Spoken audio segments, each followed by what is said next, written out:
If one consults a book on introductory philosophy or critical thinking or reasoning, or takes a course in any of these things, or just asks a chatbot, one will typically get some version of the following. There exist three kinds of reasoning that people do in order to arrive at the truth, or to knowledge anyway. Deductive reasoning, inductive reasoning, and abductive reasoning. Let's take them one at a time. Deductive reasoning. This is the kind studied by logicians and used by mathematicians. It is, among other things, reasoning from the general to the particular. So one knows that in general, if mammals are warm-blooded and kangaroos are mammals, then we can say that in the particular case of kangaroos, they are warm-blooded.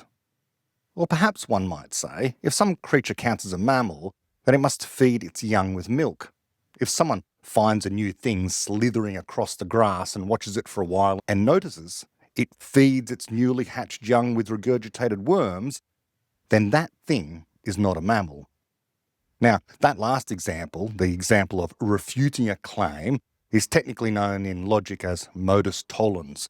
If P, then Q, not Q, therefore not P, which is a naive way of looking at how falsification in science works. We've shown some idea false by observing a counterexample. Things in general are not as simple as that in science, but logic of that kind does play a crucial role in science and reasoning more broadly.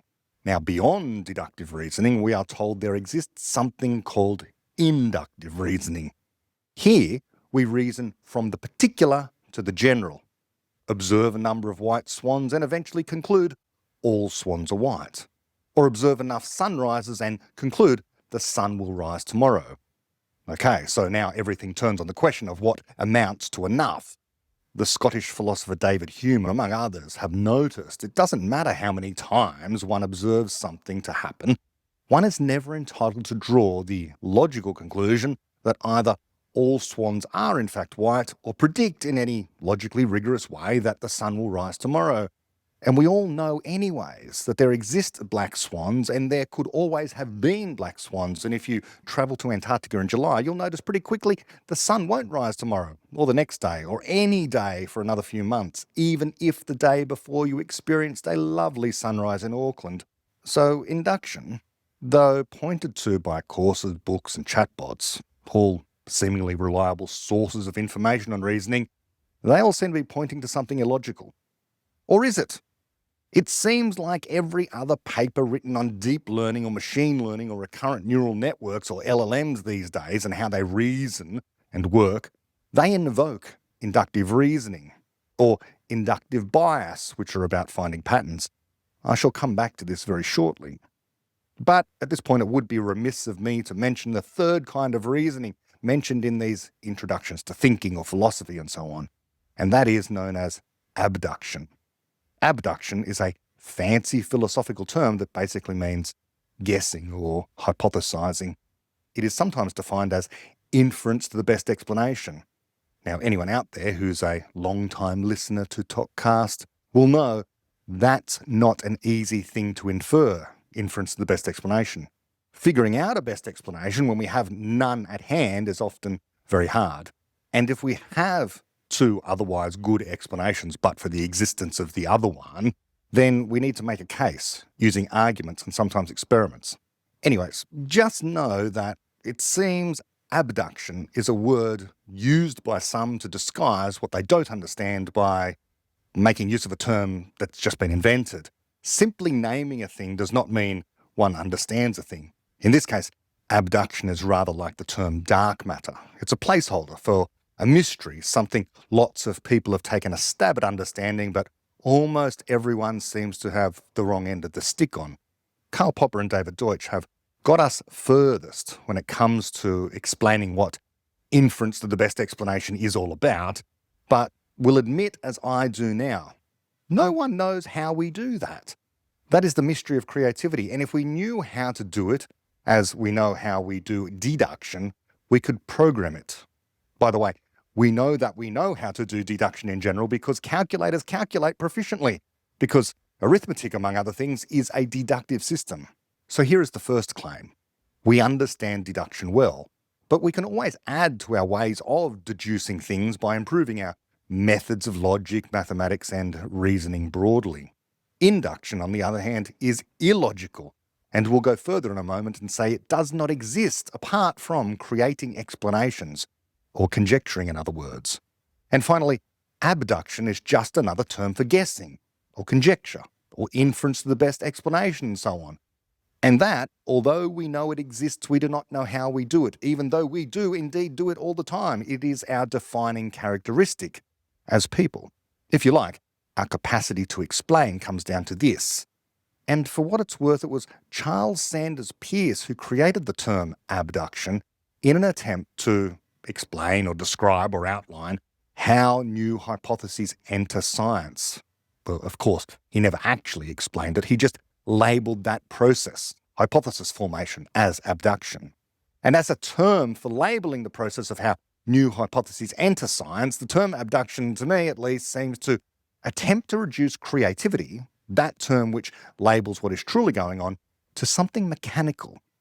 Charles Sanders Peirce, by the way, was a great hero of Karl Popper, and Popper mentions him quite a bit throughout his writings, not least because he, Peirce, defended a certain notion of truth that Popper endorsed, the correspondence theory of truth. I can only guess that Popper would have rejected the term abduction because that term seems to hint that there is a kind of logic to discovery, but Popper knew there wasn't. At least, there's not one known.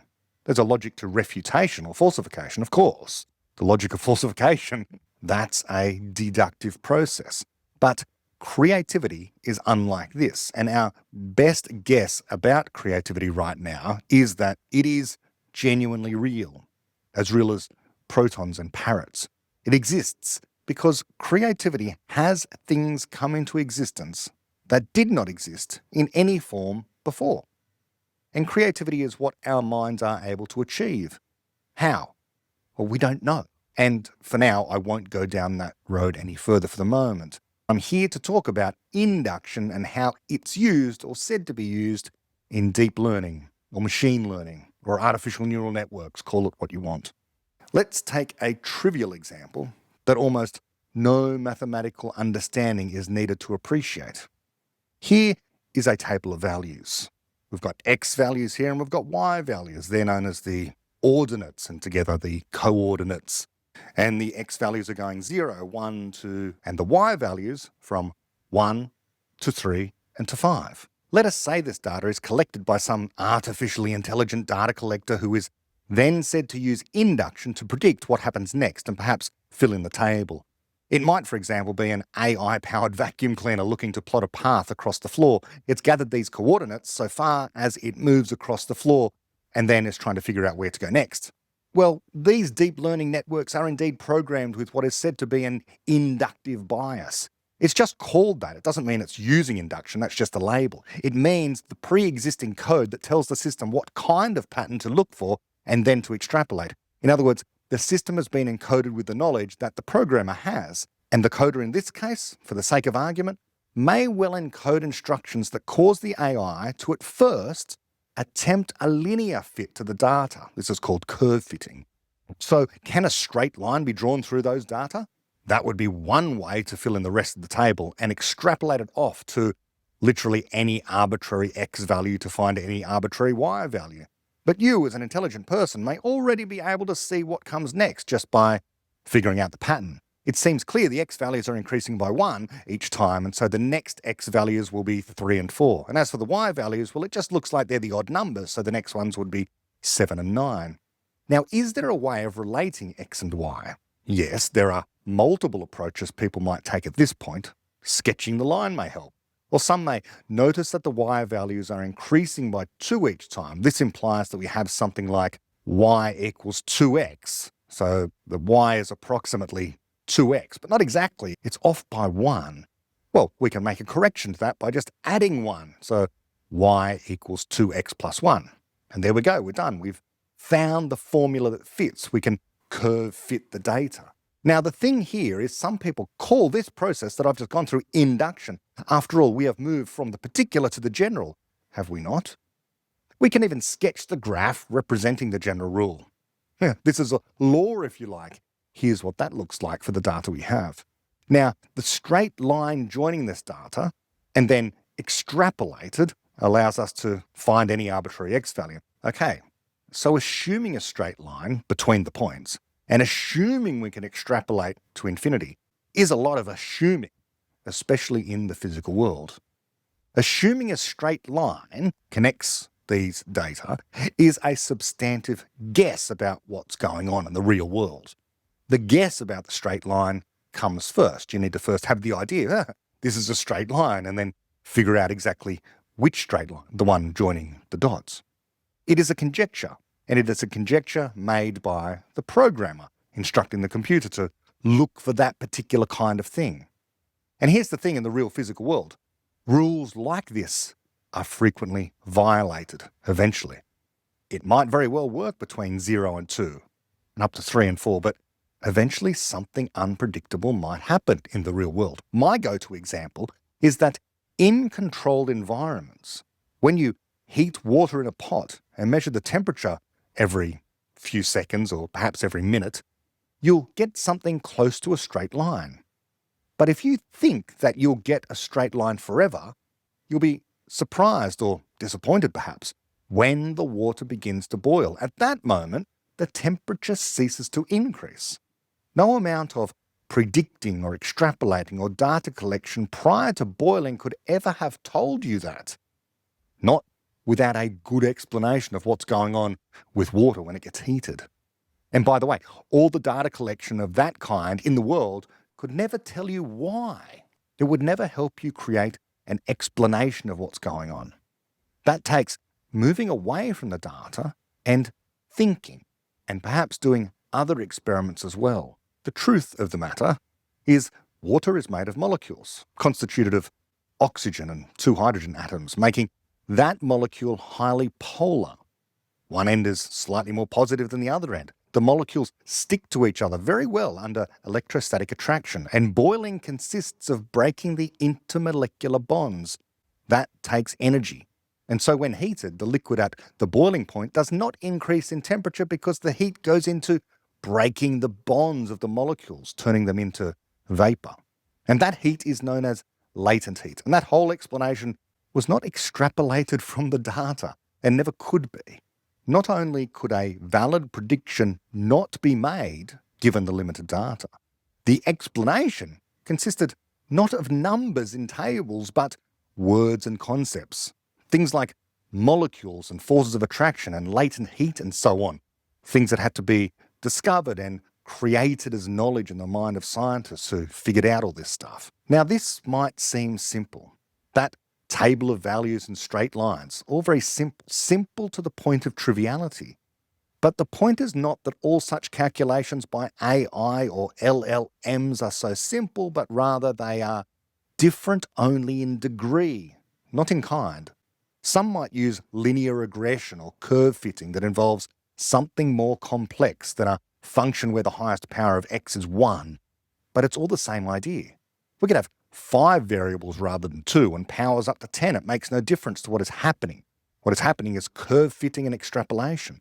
Curve fitting isn't knowledge creation, and people who think it is don't actually understand what physicists do. They, the people that misunderstand all this, are very impressed by a chatbot figuring out so-called new science by curve fitting something to a set of data. But in fact, that's all able to be automated, so it can't be creative. And in fact, it's something many high school physics students are routinely taught to do. Yes, high school physics students are often required to go through pointless, uncreative exercises, in the same way that primary school mathematics students are required to memorize their multiplication tables. Same sort of thing. So does an AI use inductive reasoning? No. It uses the knowledge encoded into it by a programmer about what kinds of mathematical models to try to fit to data in order to extrapolate. That comes first, the knowledge about what kinds of things to try. It's not going to try things a person has not already tried before. It can't. It's not a person itself. It's not creative. It's going to try to extrapolate patterns like the one that I've just shown you, a straight line. Or if it's trying to prove something in mathematics, it's going to use methods of proof already known about. Or in science, it's going to remix already published science, or in poetry, devising poems using rhyming patterns already known about topics already written about before. Extrapolation is not inductive reasoning in Hume or Popper or mine nomenclature and typical philosophical nomenclature, precisely because induction is purported to be a way of reasoning from the particular to the general.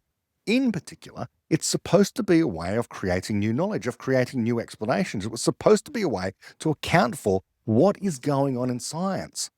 But is science anything like this, really? Is this how science works? Looking at the fact that these metals expand when heated allows us to conclude all metals expand when heated, or the sun will rise tomorrow, or the next swan will be white, or all swans are white.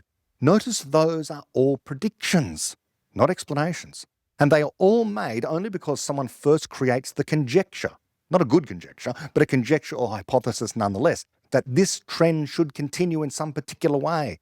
That guess constitutes creativity, not a new kind of reasoning deserving some special name, and it is creativity employed only to make a prediction, not to do what science truly does: explain, account for what exists, how it behaves, and why.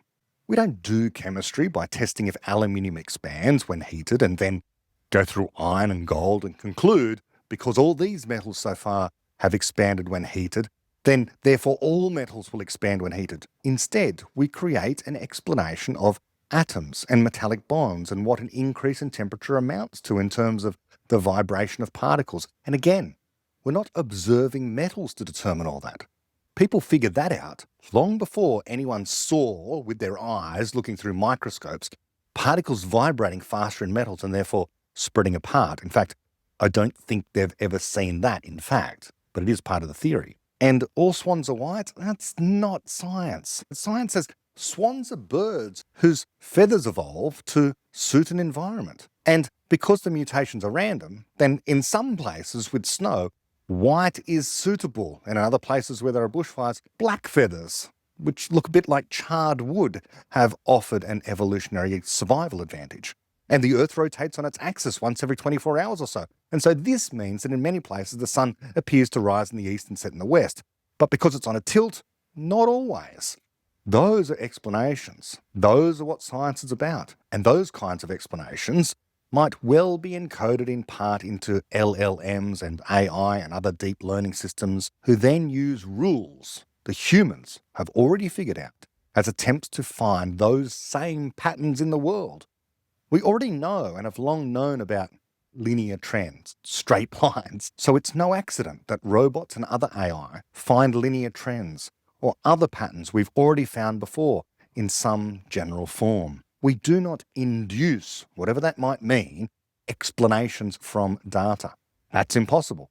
And that is why induction does not exist. The idea that extrapolation from data by imposing some guess onto the data counts as inductive reasoning, even when it's labelled that, is just philosophical sleight of hand. The AI is implementing ideas a person already had and sometimes extrapolating and sometimes getting things right, at least for a time, just like the person who predicts the next pair of coordinates in a mathematical table or the next point on a graph because they think the trend matches a linear pattern. And AI can do that too, because it's a process we can automate, and so have automated. It's a simple calculation, a simple derivation, a deduction, but it's a hard and fast logical rule. A conclusion is only ever as good or true as the assumptions that go into it. Garbage in, garbage out.